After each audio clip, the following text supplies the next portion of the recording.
со маски, редовна дезинфекција на рацете и со часови кои ќе траат по 20 минути.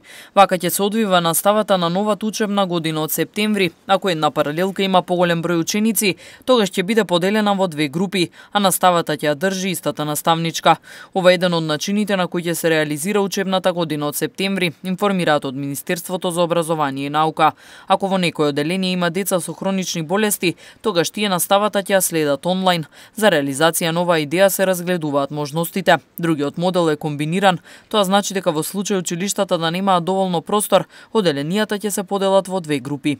Ги убедувам и јавноста и родителите особено дека нивните деца ќе бидат многу побезбедни под надзор и заштита од наставниците и другите вработени во училиштата, каде што ќе мора да ги почитуваат мерките за безбедност, отколку сега во летниот период кога се движат слободно без маски на улица со своите другарчиња во паркови, во дискотеки.